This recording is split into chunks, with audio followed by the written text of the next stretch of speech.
जिंदगी को बेहतर सभी बनाना चाहते हैं, तो चलिए जानते हैं कुछ स्टेप जिससे कि हम अपनी जिंदगी को बेहतर भी बना सकते हैं और अपनी जिंदगी में बदलाव भी ला सकते हैं। तो पहले तो आपका स्वागत है। आप सब खुश रहे, मस्त रहे, हमेशा मुस्कुराते रहे। कुछ स्टेप बाय स्टेप अपनी जिंदगी को बदलने की भी कोशिश करते रहना चाहिए, क्योंकि हमें हमेशा कुछ ना कुछ करना चाहिए जिससे हमारी जिंदगी बेहतर होगी और हमारा जीने का तरीका भी बेहतर होगा। तो कहते हैं ना कि धन गया तो कुछ नहीं गया, स्वास्थ्य गया तो थोड़ा गया, लेकिन चरित्र चला गया तो सब कुछ चला गया। तो पहले इसका ख्याल रखना है हमें। हमें किसी के सामने ना रोना है, ना गिड़गिड़ाना है, कुछ भी नहीं करना है। बस समझ से, चालाकी से, या जो भी कहें, समझदारी से अपने जीवन को हैंडल करना है और अपने चरित्र का पूरा पूरा ख्याल रखना है। अब दूसरा स्टेप क्या है? दूसरा पॉइंट ये है कि हमें अंधविश्वास किसी पे नहीं करना चाहिए। हम आए दिन, पहले ऐसा नहीं होता था क्योंकि लोग पहले घर से बाहर कम निकलते थे, लोग सभी पे भरोसा नहीं करते थे। लेकिन आए दिन खास करके आज के बच्चे की बात करूं तो वो भी किसी पे भी भरोसा कर लेते हैं। कोई अगर आपकी तारीफ कर रही है तो आप ये समझ लो कि वो आपकी तारीफ कर क्यों रहे हैं, पूरी जानकारी रखो। ऐसे नहीं कि तारीफ कर रहे हैं तो उसमें खुश हो जाना है, नहीं। तारीफ करने वाले कहते हैं ना, तारीफ करते हैं तो उसके नीचे मतलब की पुल है, मतलब की नदियां बहती है। बिना मतलब के कोई कुछ नहीं करता है। और हम अंधविश्वास करते हैं तो वो हमें अंधा बना के चला जाता है, हमें आईना दिखा के चला जाता है। तो आईना दिखाने से होगा, क्योंकि जब हम अंधे हैं तो कुछ देख ही नहीं पाते हैं। तो हमें किसी पर भी अंधविश्वास करके, भरोसा करके नहीं चलना है।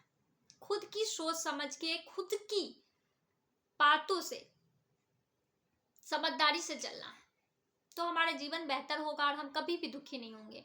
नहीं तो दूसरे की बातों में आए दिन हम दुखी होते रहते, इससे भी बच जाएंगे। अब तीसरा पॉइंट क्या है? तीसरा है कि ना ही हमें अपनी कमजोरियां या अपना कुछ सीक्रेट हर किसी से बताना चाहिए। अब बोलने में लगता है लोगों को कि बोलना बहुत जरूरी होता है, बस कुछ बोलना है बोल देते हैं, लेकिन ये गलती आप बिल्कुल ना करें। ये आपको और कमजोर बनाती है, और रोने पर विवश करती है, और डरने पर विवश करती है, जिससे कि आपके अपने जो काम आप बेहतर कर सकते हो वो भी आपकी खराब हो जाती है। तो बात समझ में आई ना? और आप अगर अपनी कमजोरी किसी को भी बताते हो तो वो आपका पूरा पूरा फायदा उठाता है। अगर आप ये कहते हो कि आप किसी को पैसे देते हो और आपकी ये मतलब मनसा नहीं रहती है, या आप ऐसा करते नहीं हो कि सामने से मांगे, आपको अच्छा नहीं लगता, तो सोच लो कितने अच्छे तरीके से वो आपको लूटेंगे। तो इस तरह की कमजोरी हो या पर्सनल कुछ बातें हो, घर की बातें हो, ये सभी से शेयर नहीं की जाती है, क्योंकि समय है, ये बदलता रहता है। आपके साथ आज दुख है तो कल सुख भी आएगा और आप उस चीजों को पूरी तरह से भूल जाएंगे, लेकिन दूसरा वो आपको जीवन भर याद दिलाता रहेगा, जिससे कि आपकी अभी की जो स्थिति है, अच्छी भविष्य है, वो भी खराब हो जाएगी। अब आया तीसरा पॉइंट। क्या है तीसरा पॉइंट? सॉरी, शायद चौथा पॉइंट है कि अपने आप को खुश रखना है। सबसे पहले तो खुद को खुश रखना चाहिए, खुद के लिए करना चाहिए पहले। अगर आप खुश रहोगे तभी दूसरों को भी खुश रख पाओगे, क्योंकि हमारे पास जो होता है वही हम किसी को भी दे पाते हैं इजिली। अगर आपके पास कोई कुछ लेने आए और आपके पास रहा ही नहीं तो आप दोगे कैसे? इसलिए खुद को पहले खुश रखना है। अगर आप ये चाहते हो कि आपके घर में खुशहाली रहे, घर में बरकत रहे, आपके बच्चे खुश रहे, आपके पति खुश रहे, आपकी पत्नियां खुश रहे, जो भी हैं, आपके माता पिता खुश रहे, तो पहले आपको खुश रहना होगा।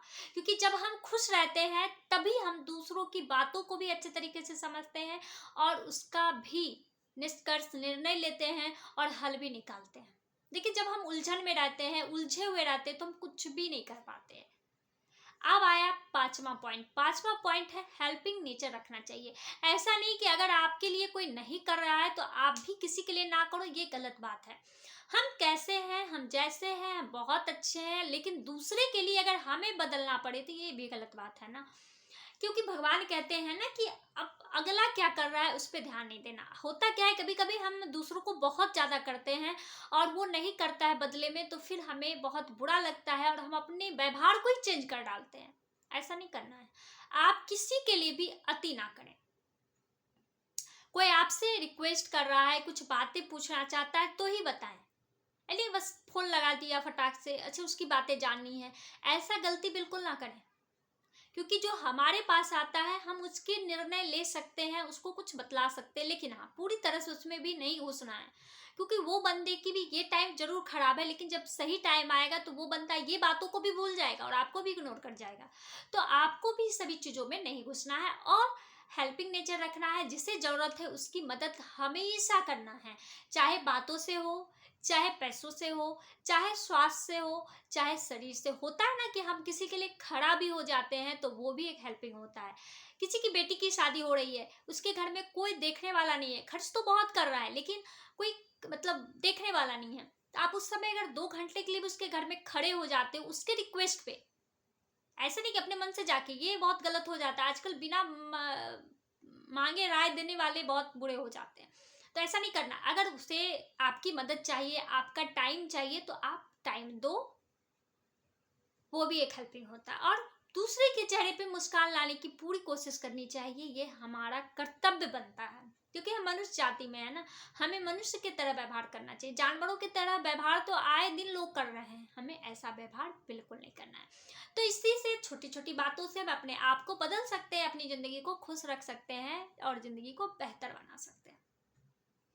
चलिए, आपकी क्या राय है आप कमेंट में ज़रूर बताएं हमें। और जो भी मेरे इस चैनल पर नए हैं प्लीज़ वो मेरे इस चैनल को सब्सक्राइब करें, चैनल को लाइक करें और शेयर करें। Thank you very much.